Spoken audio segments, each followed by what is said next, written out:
할렐루야. 2022년 10월 19일 수요 말씀 묵상입니다. 기도하겠습니다. 사랑의 주님, 오늘 이 시간도 잊지 않고 수요 예배로 모이게 해주시니 감사드립니다. 주님, 오늘 이 예배를 받아주시고 주님의 말씀으로 더욱 하나 되고 주님의 사랑을 깨닫는 시간 되게 하옵소서. 예수님의 이름으로 기도드립니다. 아멘. 오늘 우리에게 주시는 하나님의 말씀은 누가복음 24장입니다. 안식 후 첫날 새벽에 이 여자들이 그 준비한 향품을 가지고 무덤에 가서 돌이 무덤에서 굴려 옮겨진 것을 보고 들어가니 주 예수의 시체가 보이지 아니하더라. 이로 인하여 근심할 때에 문득 찬란한 옷을 입은 두 사람이 곁에 섰는지라. 여자들이 두려워 얼굴을 땅에 대니 두 사람이 이르되 어찌하여 살아있는 자를 죽은 자 가운데서 찾느냐. 여기 계시지 않고 살아나셨느니라. 갈릴리에 계실 때에 너희에게 어떻게 말씀하셨는지를 기억하라. 이르시기를 인자가 죄인의 손에 넘겨져 십자가에 못 박히고 제3일에 다시 살아나야 하리라 하셨느니라 한데 그들이 예수의 말씀을 기억하고 무덤에서 돌아가 이 모든 것을 11 사도와 다른 모든 이에게 알리니 이 여자들은 막달라 마리아와 요한나와 야고보의 모친 마리아라.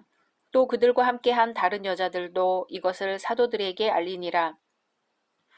사도들은 그들의 말이 허탄한 듯이 들려 믿지 아니하나 베드로는 일어나 무덤에 달려가서 구부려 들여다보니 세마포만 보이는지라. 그 된 일을 놀랍게 여기며 집으로 돌아가니라. 그날에 그들 중 둘이 예루살렘에서 25리 되는 엠마오라 하는 마을로 가면서 이 모든 된 일을 서로 이야기하더라. 그들이 서로 이야기하며 문의할 때에 예수께서 가까이 이르러 그들과 동행하시나 그들의 눈이 가려져서 그인 줄 알아보지 못하거늘 예수께서 이르시되 너희가 길 가면서 서로 주고받고 하는 이야기가 무엇이냐 하시니 두 사람이 슬픈 빛을 띠고 머물러 서더라. 그 한 사람인 글로바라 하는 자가 대답하여 이르되 당신이 예루살렘에 체류하면서도 요즘 거기서 된 일을 혼자만 알지 못하느냐.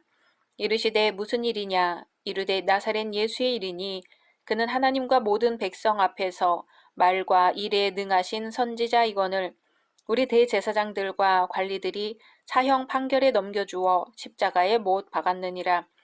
우리는 이 사람이 이스라엘을 속량할 자라고 바랐노라.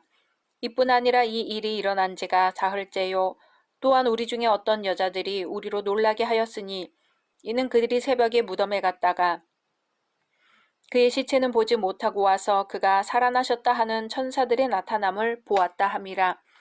또 우리와 함께 한 자 중에 두어 사람이 무덤에 가 과연 여자들이 말한 바와 같음을 보았으나 예수는 보지 못하였느니라 하거늘 이르시되 미련하고 선지자들이 말한 모든 것을 마음에 더디 믿는 자들이여 그리스도가 이런 고난을 받고 자기의 영광에 들어가야 할 것이 아니냐 하시고 이에 모세와 모든 선지자의 글로 시작하여 모든 성경에 쓴 바 자기에 관한 것을 자세히 설명하시니라. 그들이 가는 마을에 가까이 가매 예수는 더 가려 하는 것 같이 하시니 그들이 강권하여 이르되 우리와 함께 유하사이다. 때가 저물어가고 날이 이미 기울었나이다 하니 이에 그들과 함께 유하러 들어가시니라.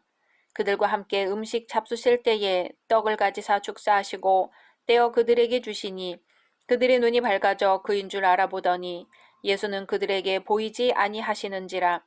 그들이 서로 말하되 길에서 우리에게 말씀하시고 우리에게 성경을 풀어주실 때에 우리 속에서 마음이 뜨겁지 아니하더냐 하고 곧 그때로 일어나 예루살렘에 돌아가 보니 11 제자 및 그들과 함께 한 자들이 모여 있어 말하기를 주께서 과연 살아나시고 시몬에게 보이셨다 하는지라. 두 사람도 길에서 된 일과 예수께서 떡을 떼심으로 자기들에게 알려지신 것을 말하더라. 이 말을 할 때에 예수께서 친히 그들 가운데 서서 이르시되 너희에게 평강이 있을지어다 하시니 그들이 놀라고 무서워하여 그 보는 것을 영으로 생각하는지라. 예수께서 이르시되 어찌하여 두려워하며 어찌하여 마음에 의심이 일어나느냐. 내 손과 발을 보고 나인 줄 알라. 또 나를 만져보라. 영은 살과 뼈가 없으되 너희 보는 바와 같이 나는 있느니라. 이 말씀을 하시고 손과 발을 보이시나 그들이 너무 기쁨으로 아직도 믿지 못하고 놀랍게 여길 때에 이르시되 여기 무슨 먹을 것이 있느냐 하시니 이에 구운 생선 한 토막을 드리니 받으사 그 앞에서 잡수시더라.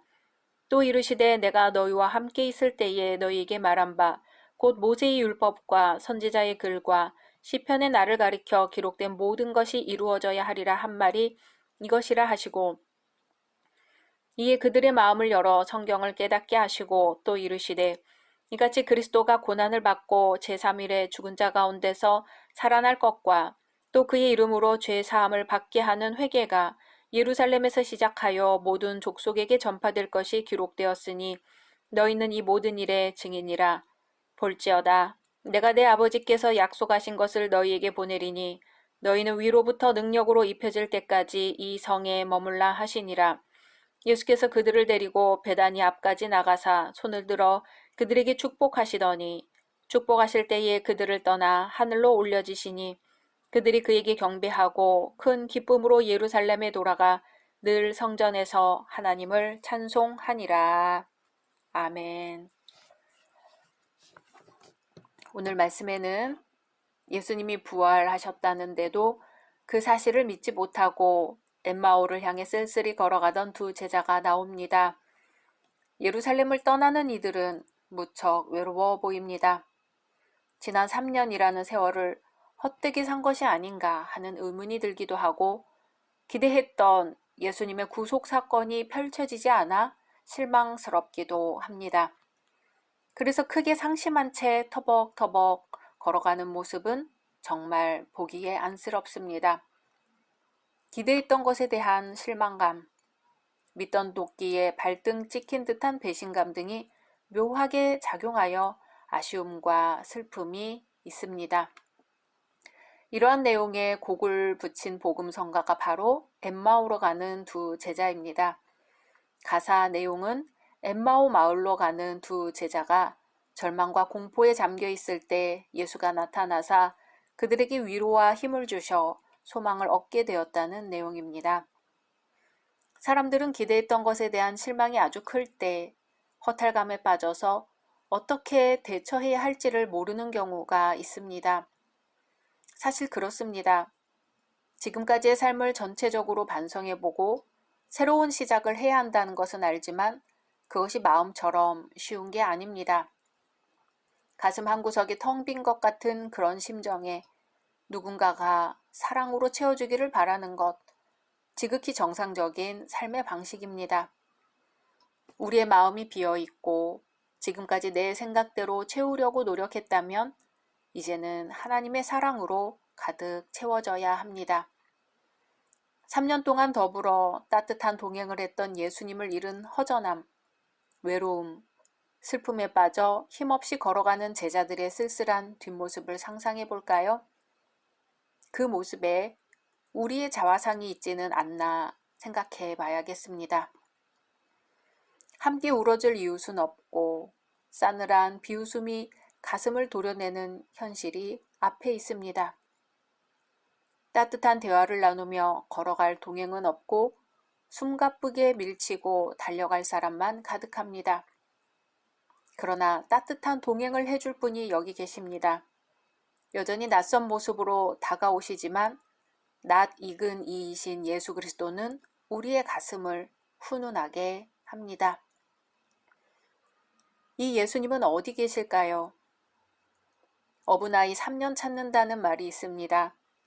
가까이 있는 이를 찾느라 엉뚱한 곳에서 헤매는 이를 일컫는 말이죠. 안식 후 첫날 여인들이 예수님의 무덤으로 예비한 향품을 가지고 찾아갔습니다. 그런데 무덤이 열려 있고 예수님의 시신이 없습니다. 두려워하는 여인들에게 천사들이 말합니다. 어찌하여 산 자를 죽은 자 가운데서 찾느냐? 여기 계시지 않고 살아나셨느니라. 갈릴리에 계실 때에 너희에게 어떻게 말씀하신 것을 기억하라. 아멘.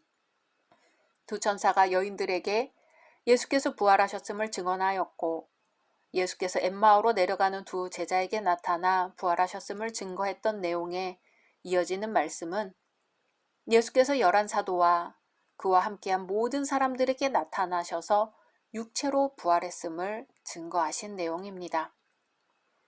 엠마오로 내려가던 제자들이 다시 예루살렘으로 돌아와 증언하였을 때만 해도 제자들은 예수께서 부활하셨다는 사실을 믿기는 믿었어도 여전히 불완전했습니다. 왜냐하면 그들은 예수님이 육체로 부활하신 것이 아니라 영으로 부활하셨다고 생각했기 때문입니다. 그러나 예수님은 함께 모여있는 자들에게 나타나셔서 자신이 육체로 부활하셨음을 보이셨습니다. 살과 뼈가 있는 자신의 모습과 생선을 먹는 모습입니다. 이제 제자들은 부활의 증인이 됩니다. 예수님의 부활은 인류의 구원에 있어 매우 중대한 의미를 지닙니다. 첫째, 예수님의 부활은 그리스도를 십자가에 못 박은 사단이 완전히 정복되고 결정적으로 패배했음을 보여줍니다. 사단은 죄 없는 예수님을 십자가에 못 박는 데는 성공했지만 하나님은 부활 사건을 통해 죽음의 십자가를 반전시켜 오히려 인류를 사망에서 생명으로 옮기셨습니다. 둘째, 예수님의 부활은 그리스도를 믿는 자들이 미래에 어떠한 모습으로 변화될 것인지 보여줍니다. 그리스도를 구주로 믿는 모든 자들은 장차 그리스도의 공로에 힘입어 의롭다 칭함을 얻고 영화로운 몸으로 변화되어 하나님 나라의 일원이 될 것입니다. 이 세상의 어떠한 불의한 세력도 결코 이기지 못할 것입니다. 셋째, 예수님의 부활은 현재 그리스도인들의 구원과 연결되어 있습니다. 비록 현재는 부족하고 연약하지만 그리스도의 부활을 통해 완전함으로 나아가게 됩니다. 그리스도를 머리로 하는 교회는 이 세상과 오는 세상을 모두 주관하는 그리스도 안에서 능력으로 사역하게 됩니다. 그러므로 그리스도의 부활을 경험한 사도들은 비겁한 태도를 버리고 담대한 사람이 되어 순교하기까지 복음의 증인이 되었습니다.